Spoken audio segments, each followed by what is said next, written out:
তো hello guys, আজকে আমার ব্লগের দ্বিতীয় দিন। তো আজকে সকাল সকাল উঠে আমাদের এক জায়গায় ঘুরতে যাওয়ার প্ল্যান হয়েছে। আজকের ওয়েদারটা একটু মেঘলা মেঘলাই ছিল আর খুব ঠান্ডাও লাগছিল। তো তারপরে আমি রাস্তায় গিয়ে দেখি রাস্তায় একটা হনুমান আসছে। তা আমি সাহস করে একটু ভিডিও করলাম, তো হনুমানটা আমার দিকে তেড়ে আসলো। তারপরে দেখি যে আমাদের দাদা গাড়ি নিয়ে চলে এসছে। তারপরে আমরা ওখান থেকে গাড়িতে উঠেই বেরিয়ে পড়েছি সেই জায়গাটা যাওয়ার জন্য। তো আমাদের বাড়ি থেকে জায়গাটা বেশি দূরেই না, 2-3 কিলোমিটার দূরেই। তো তারপর গাড়িতে বসেই আমার বাবা খুবই ঠান্ডা লাগছিল গাড়িতে।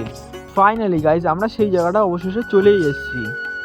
তো তোমরা দেখতেই পাচ্ছ জায়গাটা কত সুন্দর, দুধার পুরো ফাঁকা, পুরো রাস্তাটা খুবই সুন্দর। তো আমার তো এসে খুবই ভালো লেগেছে জায়গাটায়। গাইজ দেখতে পাচ্ছ আমাদের এখানে ওয়েদারটা দেখো আজকে কেমন। তো এইখানে আজকে ঘুরতে এসেছিলাম, শুধু ওয়েদারটা দেখো, জাস্ট জায়গাটা পুরো ওয়াও। তো আজকে ঠান্ডাও বহুত পড়েছে, প্রচুর প্রচুর ঠান্ডা চারিদিকে, পুরো লোকেশনটা প্রচুর ভালো। তো গাইজ আজকে আমার ভিডিওটা এই পর্যন্তই। তোমরা যদি ভালো লেগে থাকে তাহলে লাইক ও ফলো করে যেও।